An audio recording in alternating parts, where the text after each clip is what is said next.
listening.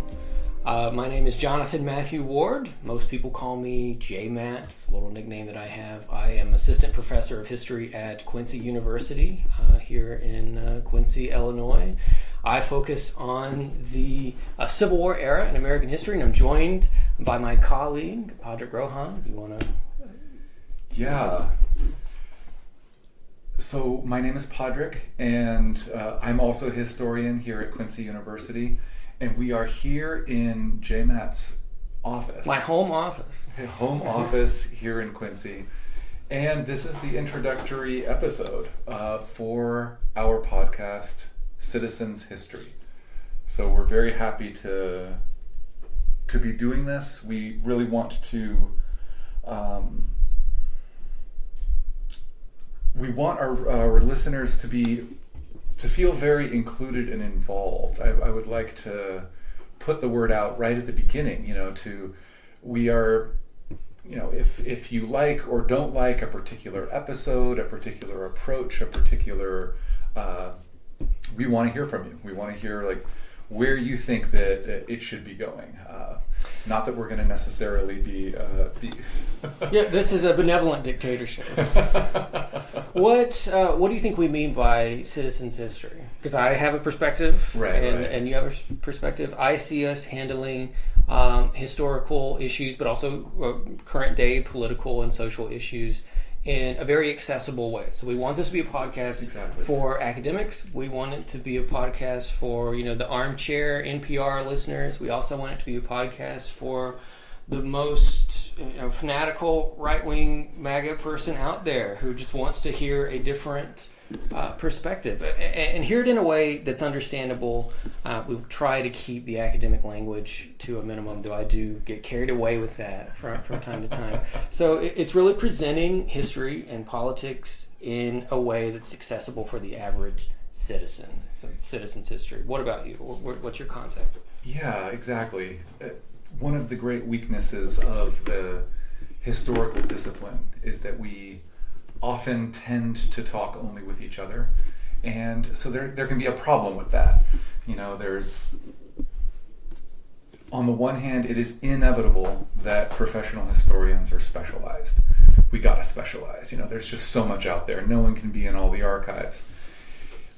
And more than other disciplines, we really, really depend on our colleagues, to contextualize things for us and to try to help us answer the all-important question, so what? Why should anybody care about any of this?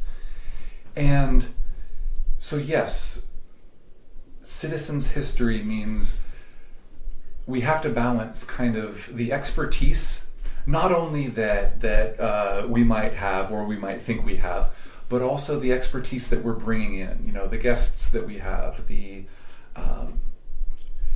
ways in which we try to understand the great issues of the day, but at the same time bring that expertise down to the level of, or rather draw that expertise out to a place that will be relevant to your average educated citizen.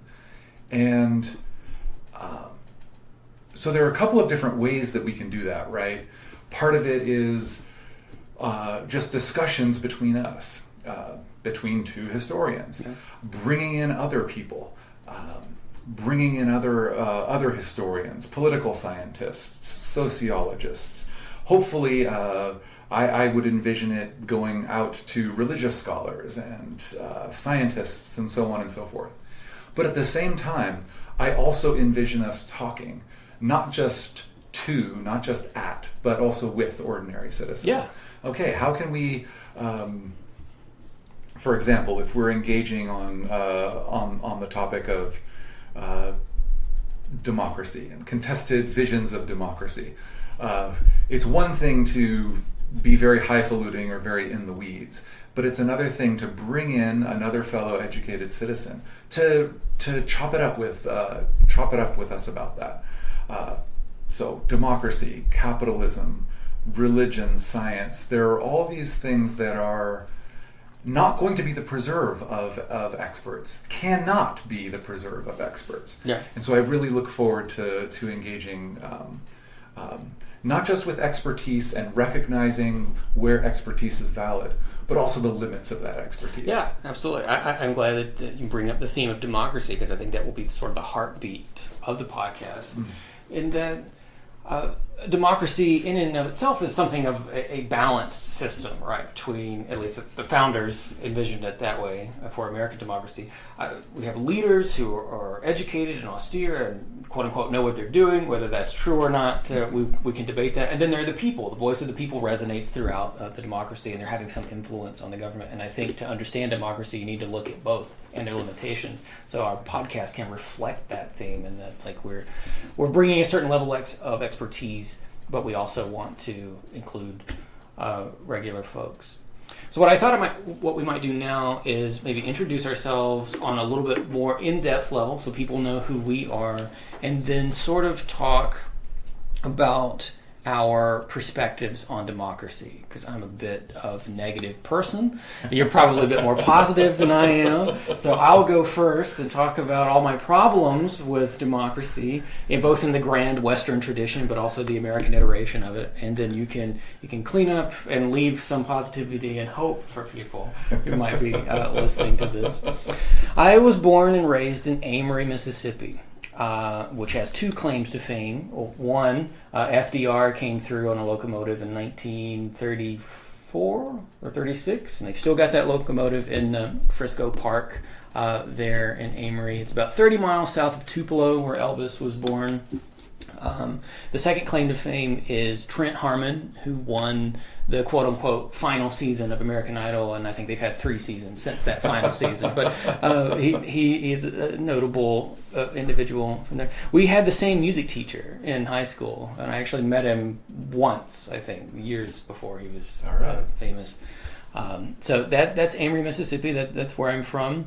I went to Itawamba Community College for my first 2 years of undergrad in Fulton, Mississippi, and I majored in social studies. I always loved history. I didn't quite know what to do with my life or in what direction to go with social studies, but that was what I was interested in. And while I was there, looking for schools to transfer to for my second 2 years of undergrad, and looking for a way to balance, since we're talking about balancing things so much, history and literature. And I had a professor there just say, just double major in both.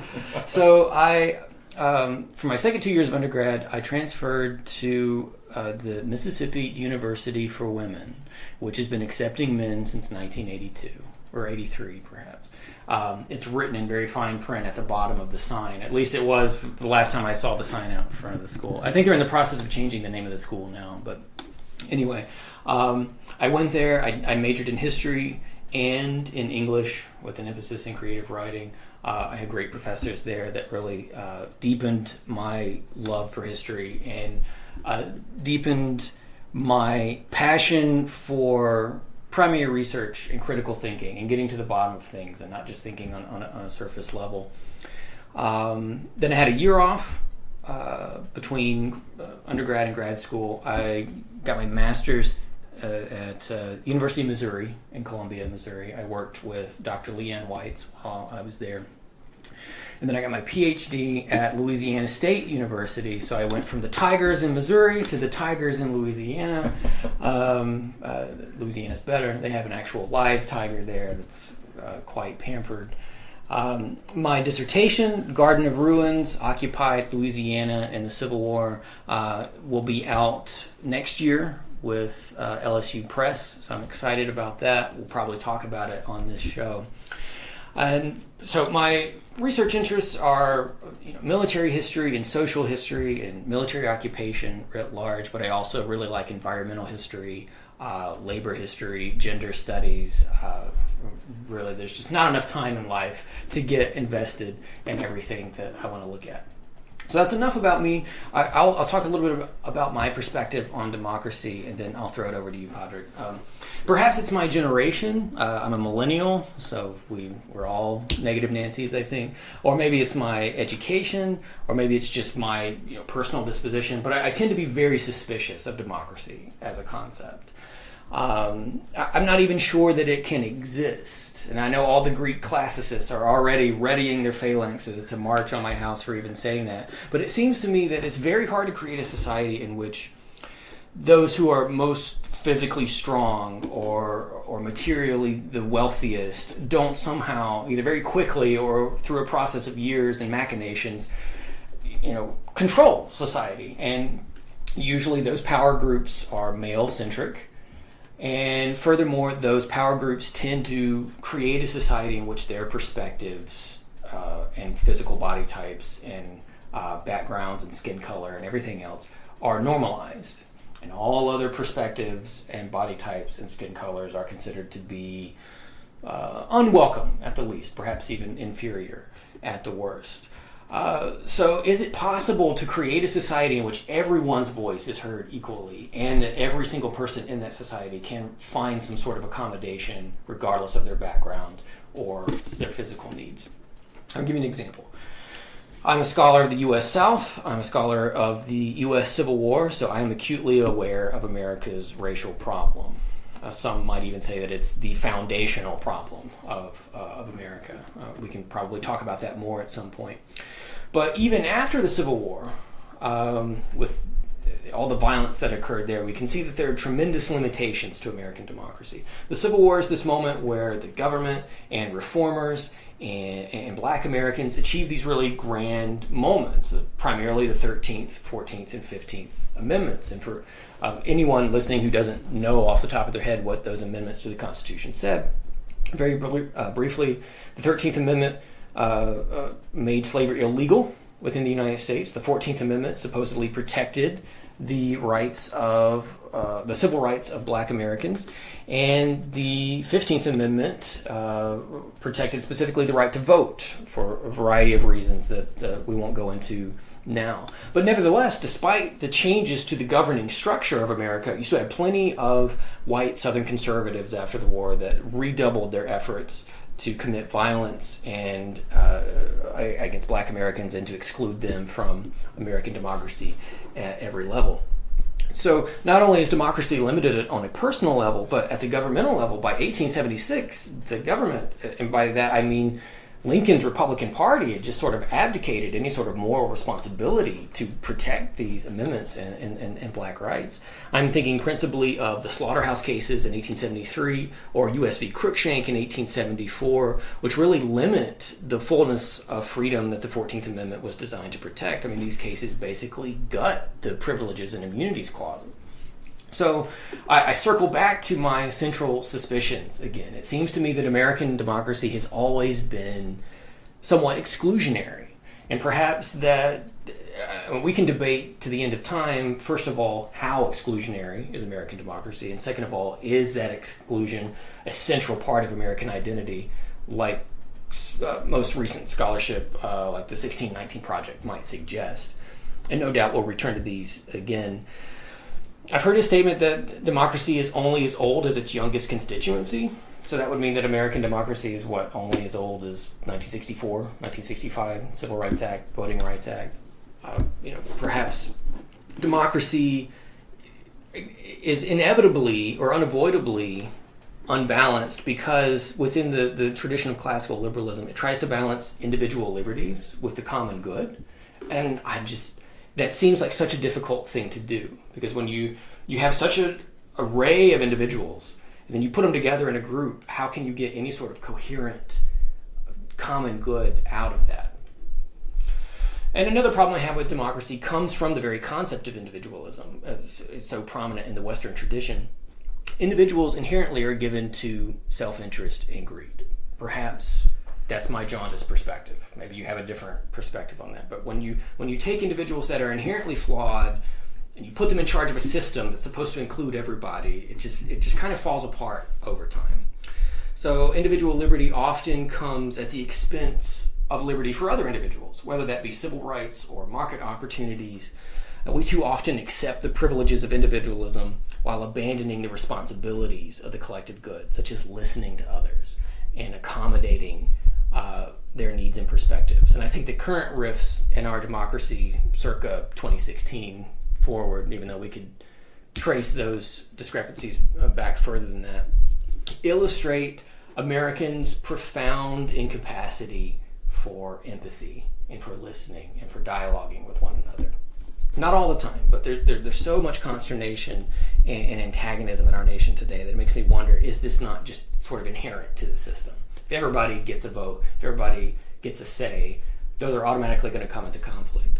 So the motto that America has, it's on all of our money, the e pluribus unum, out of many, one, kind of rings hollow to me sometimes. And I really struggle to have faith in American democracy when it seems like it just kind of falls apart. It seems hollow at many points, because individual rights as a concept kind of seem at odds with the values of self-sacrifice and common good that the motto hopes to reflect.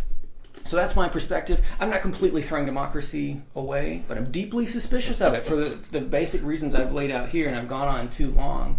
But what's your perspective on it? Well, first, introduce yourself, and then tell me what's your perspective on democracy, and can we save it?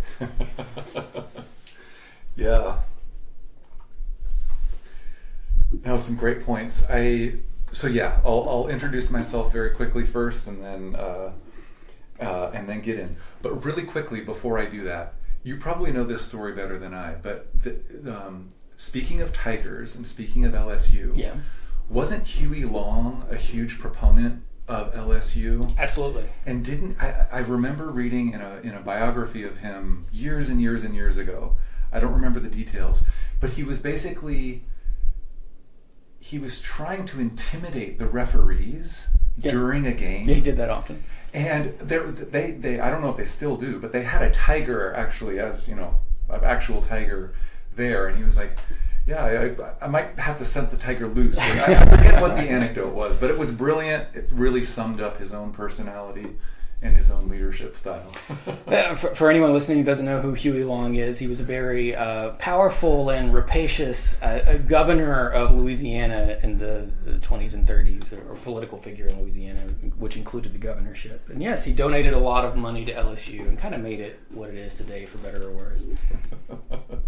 Yeah. So,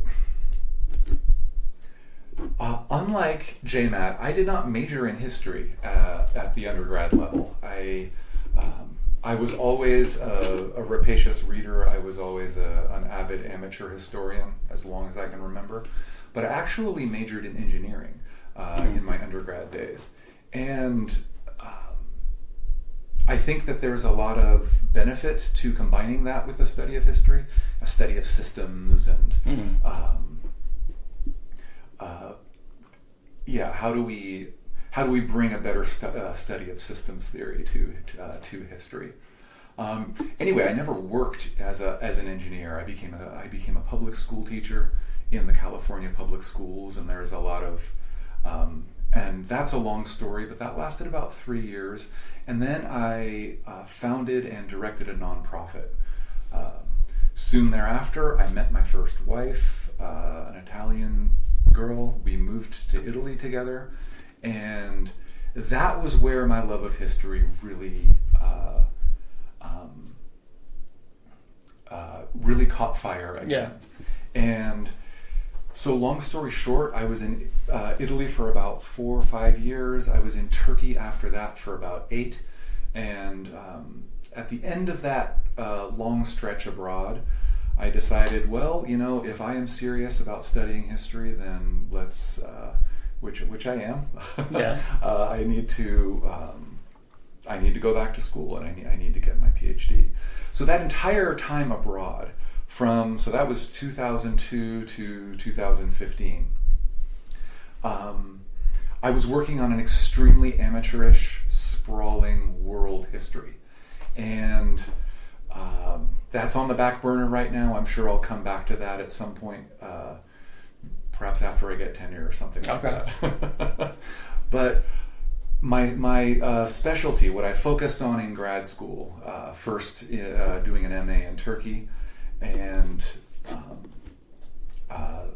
later in California at Stanford University, I focused on Islamic, European, and world history. And so that's extremely broad. world history, how can one specialize in it? A lot of historians would say, oh, it's impossible. World history isn't really a thing. You got to be in the sources. You've got to be in your specialization. And that's one thing that world historians can't do. That it's got to be a different approach. And so I really, I think that ties into what we were talking about earlier regarding, how does one balance the extent and also the limits of our expertise. As world historians, we need a little bit more humility, perhaps, than other historians do. And it also helps us to understand exactly how politicized our discipline is and becomes. And perhaps it's inherent, perhaps it's inevitably political in some ways. But it brings up a couple of related points. Number one, to what extent can we ever be objective in studying and writing history? To what extent are our perspectives always going to be limited, always going to be subjective? And I know a lot of people come out on one side or the other, but I think it's really, really important that we explore this fully. And we'll no doubt be doing this in many future podcasts, many future episodes. But just to cut in very briefly, you got your PhD at Stanford, right? Did you say that? Yeah. Okay, good. Yeah. And what was tell me briefly about that. It was a wonderful experience. I got to have my hand in all sorts of different cookie jars, and so I got to work with a wonderful early modernist who studies basically early modern Italy and especially the history of science. My main advisor, her name is Paula Finland. And then I also got to work with an Ottomanist across the aisle. Mm-hmm. So someone who specializes in Ottoman history and who did a tremendous amount to introduce me to Ottoman sources. A wonderful professor named Ali Yaycolu. And I had two other members of my team. Number one, Rowan Doran, a really amazing medievalist who studies mostly the medieval history of expulsions in Europe, which we normally think of as exclusively Jewish. The various Western European monarchies, which would bring in moneylenders and then expel them, and you immediately think of Jews. But no, he shows that it was not just Jews in this period. Plenty of Italians, plenty of others were also getting expelled at this time. And only later did this become, for a modern ear, with anyone remotely acquainted with the history of Judaism, we immediately think of Jews when we think of medieval moneylenders. Yeah. But to medieval people themselves, they would not have had that. So anyway, he does some amazing work on that, and he really helped me to become, he was really the driving force in me becoming, at least in part, a medievalist. And the fourth member of my committee, David Como, he's a historian of early modern Britain, but he was kind of the world history piece. Yeah. I took some wonderful world history courses with him, and so yes, I was very much a kid in a candy store as I was going back, and I went back to get my PhD relatively late in life. Right, I think I was in my early 40s by the time I arrived at Stanford. Yeah, listeners should know that Padraig is much older than that. Yeah, where you're a millennial. Yeah, this is an important point. Not the age necessarily, but okay. So you introduced yourself as a millennial. Yeah. I suppose technically I'm Gen X. I was born in 1974. I've never really. Most Gen X stuff seems. People who at the time called themselves Gen X, I would have been maybe 17, 18, and these people are already in their mid-20s, and at the time that's quite a big difference. Yeah. So I mean, I guess technically I'm a Gen X. It's never been something I've self-identified as. Yeah. It's never been, but whatever. But does that take it or leave it inform your perspective of history? Because Gen X has some fists to shake as well. Principally, I'm thinking of Nirvana, or there's a certain amount of angst that's coming out of that generation. I suppose so, absolutely.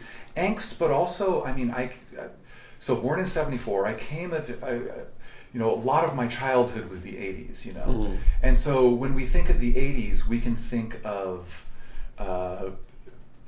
depending on your perspective, you'll think of the Reagan era as a wonderful one, or you'll immediately go to Iran-Contra, right? Yeah. There's a very polarizing and polarized way in which we view the 80s. People still think of 80s music, and it's still a theme on radio stations and so on and so forth. I mean, for me, it was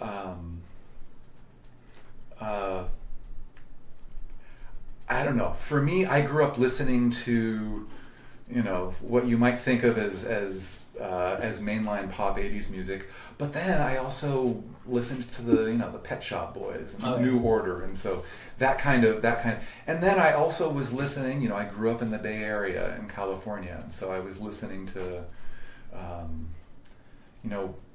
my friends and I, we were listening to Too Short and Run DMC and Two Live Crew. You'll probably it's a very eclectic and broad-based thing.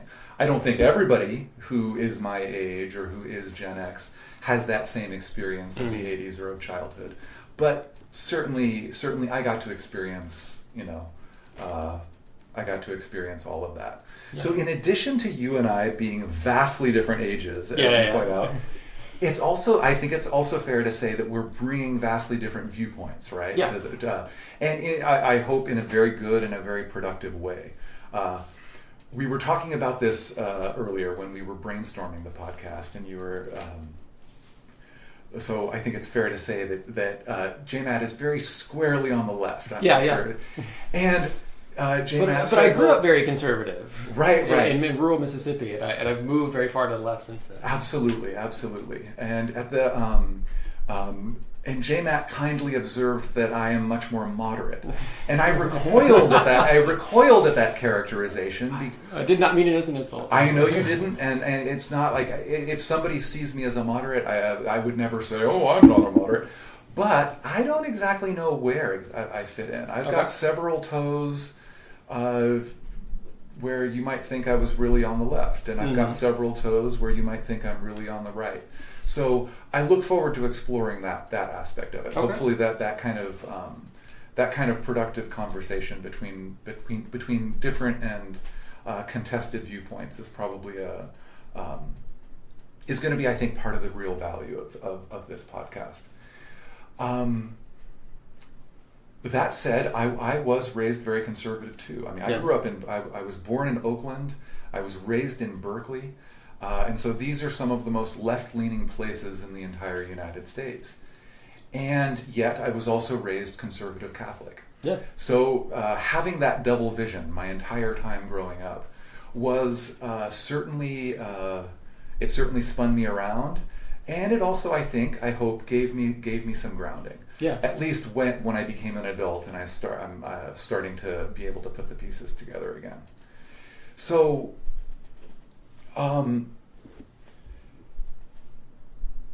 would love to get to the democracy piece now. Yeah, go ahead. So, there's certainly room for a lot of pessimism, but I would also argue that there's a room for a lot of optimism. That when in 2002 I left the United States and I moved to Italy, I was very much on the left, and very much on the far left, I would say. I viewed America as an unmitigated disaster. I viewed democracy as a sad joke. I was very much in the Chomsky Zinn vein at the time. Okay. So that's where I am. Okay, yeah. And so just to lay it out, and I know we've talked about this before, but there are at least 4 different, very related, but 4 different kind of buckets that we can put ourselves into, right, in speaking about democracy in America. The first one, let's take the 2 rival ones at the rival extremes first, right? So let's take the Noam Chomsky, Howard Zinn view of democracy. So Noam Chomsky, as most of us know, a famous left activist. He's a specialist in linguistics, but he's been a famous left activist for a lot longer than I have been alive. Howard Zinn likewise published an iconic book in 1980, The People's History of the United States. And this school of democracy holds that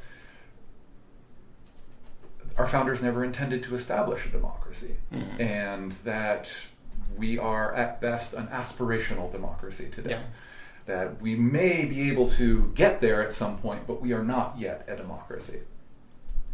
I think that's a fair summary of that view. Yeah. Now, then take a rival view. You hear conservatives these days talk the language of democracy and not a republic. And I just want to point out the ways in which, even though they're polar opposites, even though these people will not agree on anything pretty much, they hold a similar worldview. When Chomsky and Zinn and company say our founders never intended to establish a democracy, they are not wrong. By the founders' language themselves, our founders understood democracy in a way very different from the way most of us understand it today. Absolutely. And so the Chomsky-Zinn faction is not wrong. They say our founders never intended to establish a democracy, and they see that as a bad thing. Whereas the people on the right who talk the language of republic, not a democracy, they will say the same thing. Our founders never intended to establish a democracy. And that was a good thing. Yeah. So even though they disagree on the value judgment, they agree somewhat on the basis of it. So that's kind of an extreme right and an extreme left view on democracy in America. Then you have what up until very recently was a mainstream view. This was something that was a big part of the New York Times, for example, editorial slant. And this is something that probably occupies most textbooks to this day. Most people listening will probably recognize this as the ways in which the mainstream talks about democracy. That of course our founders intended to establish a democracy. And democracy in this mainstream view includes all of the things that our founders called, not all of our founders, but that our mainline founders, John Adams, Madison, Hamilton, what they were calling mixed government. Yeah. So all of those, the checks and balances, right, that we all learned about in grade school and in high school civics class. So judicial independence, the judiciary separated from the executive, separated from the legislative branch. All of these things, according to the mainline definition of democracy, are democracy. Yeah. It's a package deal. The Bill of Rights, individual rights, all of that stuff, that's what democracy is. So that's what up until very recently was the definition of democracy embraced by the New York Times, right, and many, many others. And then we have, and I think this goes to one of the points that, J-Matt, that you were talking about earlier. Then we have kind of an intermediate between that mainstream view and the Noam Chomsky-Howard-Zinn view.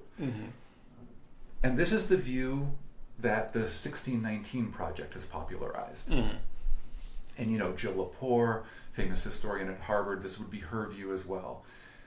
That democracy before the 1960s had an asterisk next to it. Yeah. It was not real democracy. It was only with the Civil Rights Act of 1964 and the progress we have made since then that has made America a democracy. Yeah. And so here we have this range of views on democracy, right?